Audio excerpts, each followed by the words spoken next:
The women are thin, gorgeous, and fashionably dressed. The men? Tall, muscular, and athletic. They appear to be perfect. You have all these size 0.5. Oh, you know, skinny is this and skinny is that, and you're nothing if you're not skinny. And they're the stars, you know, they're the successful people. So like it makes you think, you know, they're successful, you know, they look good. I have to look that way too to, you know, be successful. Everyone is surrounded by these images, and from a very early age, people are influenced by the messages they contain. I have a friend, and she thinks that people that are thinner are smarter and prettier. So what happens when you grow up thinking that what people look like on TV and in magazines is how you're supposed to look? What does that do to how you see yourself? If you have a really distorted body image, a lot of times you can start hurting yourself, you know, in totally unhealthy ways, crazy diets and anorexia or bulimia. Or if you're a guy, you know, over-exercising your muscles, it can damage you for the rest of your life. One group of researchers devised a test to measure how teens feel about their bodies. Ginny, Hallie, and Robin look at silhouettes drawn on paper and choose which one they think matches their own bodies. I think I'd have a pretty accurate image of my body. I'm sure mine is a little distorted, but I don't think it's too bad. We'll see later how they did. How would you do? What factors have the biggest impact on teen body image?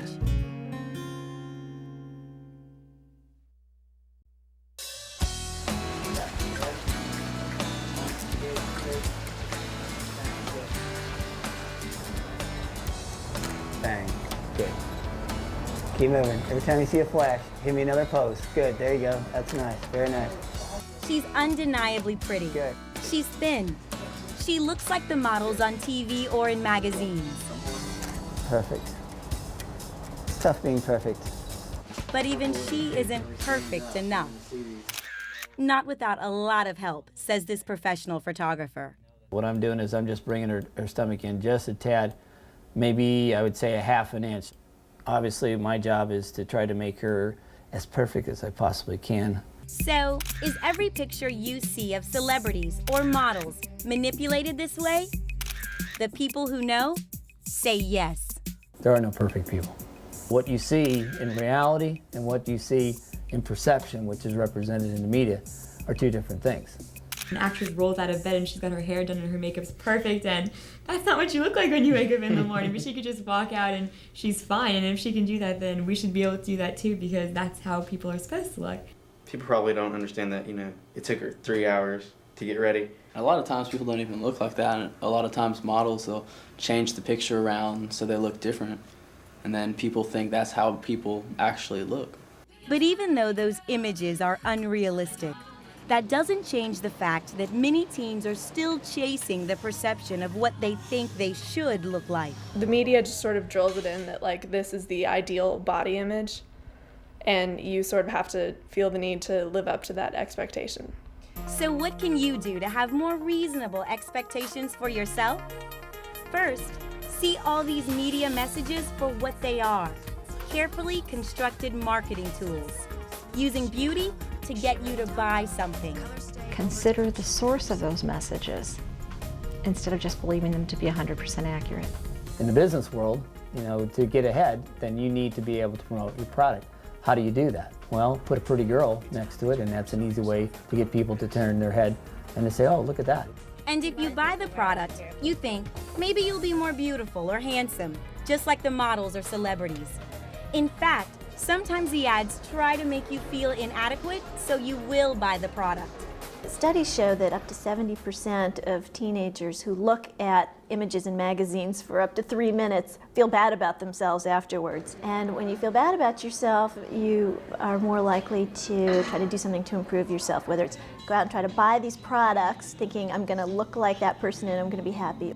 It gives you this idea from the start, this underlying feeling of hatred for yourself, because you don't cut out, you're not the same way that these successful people are, you know? The goal of good marketing is to tell you that something about you is not okay. So the way that I can get you to buy a new product is to convince you that the one you have isn't working. And again, targeting that at teens who already have such a fragile sense of confidence and competence in who they are works. Ashley knew she didn't look like the people in the magazines. She got teased because of it. They'd make fun of you, like call you big nose, or make fun because there's something on there that not everybody else had. I could tell it bothered her because the first time she came home, she was so young. I mean, I think it may have been 6th grade. I mean, it's not what you're expecting to hear, you know, your 6th grader come home and say the boys were making fun of her nose, but she did. She had a bump on her nose, and she couldn't stand it. I could not stand to look in the mirror one more day looking at me the way I was. I couldn't do it. She was talking about surgery, general anesthesia, permanently changing her body. That's not something to be taken lightly. There are risks and benefits to surgery, and you have to be prepared to handle that. I don't think all teenagers fully comprehend that this isn't just something that you come in and have done and waltz out and go to the football game that evening, that there's a recovery period, that it's a physical change that will be with you for life. Ashley and her parents did their research, weighed the risks, and decided to go ahead with the surgery. Nobody is perfect, and I learned that. And everybody's got their little things that they don't like about themselves. But surgery can't change who you are as a person. It didn't fix Ashley, it fixed her nose. And doctors agree. Plastic surgery in the teenage years isn't usually a good idea. Usually as people get older, they become more comfortable with how they look and their body, and a lot of these concerns will diminish on their own. But so many teens want to change how they look now. And drastic or not, they're willing to make the effort through makeup, hairstyles, diets, and exercise, all in an attempt to look the right way for themselves and everyone around them. Teenage boys have a big part. They see a model walk by and they're like, oh, well, she looks good. And then there's girls around, they hear that and they're like, well, I wish I could get that kind of attention from a guy. So that's where it starts. And then you wake up early in the morning and you focus a lot on your looks all day during school, touch up your makeup. I guess the opposite is true too. You hear girls talk about, oh, that guy's got nice abs. And so sit there and you do 1,000 crunches and nothing happens and you get frustrated and forget about it. But I mean, it's true for guys too. It's true. 17-year-old Blake knows that's true. As far as the pictures of the guys go, I notice how they're perfect. What more can you say? They have the light shining perfectly to define every muscle on their body. They have perfectly angular chins with these chin bones that come out and just make you feel ugly. But hey, if you buy the clothes, then you won't be ugly, of course. The images in the magazines for boys are these hard body, six-pack stomach, Adonis-type bodies that are airbrushed and unrealistic, hard to achieve. And so the boys are comparing themselves to these images and, of course, coming up short. Some people would call Blake skinny. Others might more kindly say naturally thin. Either way, Blake decided he wanted to look like the guys in the pictures. I tried for about probably 6 months intensely to change my body type, to change from tall and skinny runner to bulky and muscular man of steel. He lifted weights constantly, trying to bulk up. But eventually, he realized that the struggle wasn't worth it, wasn't healthy. Eventually, I just didn't have the time to devote to it. I had to make a choice between going and working out or going to back work and getting my homework done or getting a project turned in on time. I think that was the choice between choosing a path that's unhealthy and choosing a path where you just have to come to terms with the fact that you're not perfect. Accepting your own body when it doesn't look the way you'd like isn't always easy, but it can be done. I'm short and cute. It's not like she's afraid to, wear a short skirt in public. It compliments me. Michelle seems very content with herself, though she's not exactly a size 2. I like who I am. I know I'm cute. I think it's a matter of feeling comfortable with yourself. And I like who I am and what I do. But she realizes that her body doesn't fit the media and advertising images. They think that, you have to be tall, skinny, a certain height, a certain weight to be accepted. See, why does she have to have muscles? Why couldn't she just be kind of chunky? She says growing up with images of perfection all around and other people's expectations was hard. She wasn't always so at ease with herself. The turning point for her came in middle school. In health class, you always learn how you gotta like yourself for who you are before anybody can like you. And they kind of hit me. The way I'm built is part of me. And I was just like, that's the way I'm gonna be, and I have to learn to accept myself for me. She says accepting herself wasn't easy, and it didn't happen overnight. But as she matured, she was able to think for herself and see through the images and the fantasy of looking perfect. It wasn't like I woke up one night and realized, well, I'm Michelle, and this is just the way things are gonna be. It was little by little I started becoming more comfortable with who I was. Other teens have learned the same lesson. You have to recognize the point where you've done what you can do, and you need to be happy with yourself. If you're striving for something else, for somebody else, that's when I think it becomes unhealthy. I think there's a point where you have to say, okay, I'm not Mr. Universe, but I am myself. I'm Trey. You kind of have to accept yourself to an extent. I guess I'm a lot more confident now. It took me years to be able to be completely satisfied with myself and accept, I'm not perfect, so people are just gonna have to accept me for that, Society changes with the wind.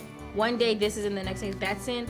I'm personally you need to have self-confidence in yourself. I have extra fluff, but I still think I'm very beautiful.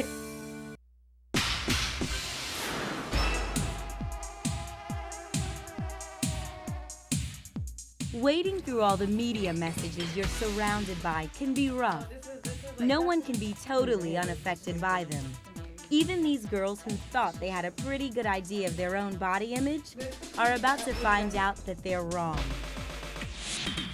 Jenny, Hallie, and Robin had to choose which pictures match their own bodies. Their guesses are circled in blue. Okay, I'm debating between 3 and 4. The pink circle indicates the true match. Each girl thought she looked heavier than she really is.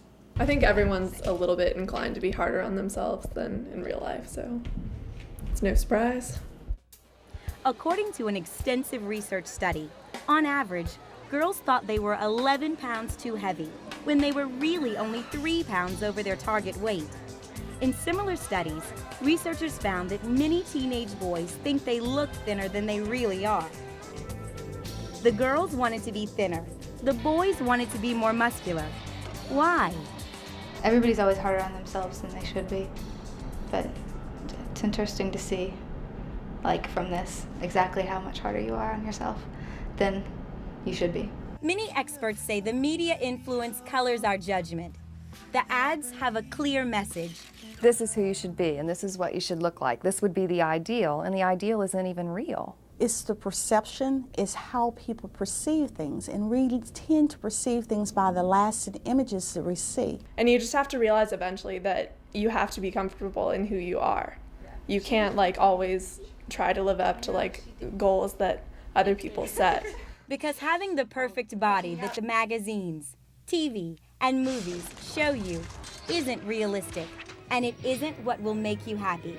It's not going to give you personality, it's not going to give you long-term success, it's not going to give you intelligence, it's not going to give you any of the attributes that really matter.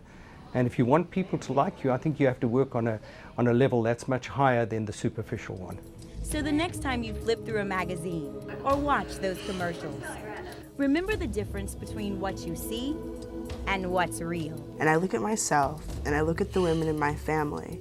There's a good chance that there is no way I will ever look like anybody that I'll see in one of the magazines or on TV or whatever. And I know that spending my entire life trying to look like someone like that will not make me happy. How do media images of perfect bodies affect your own body image?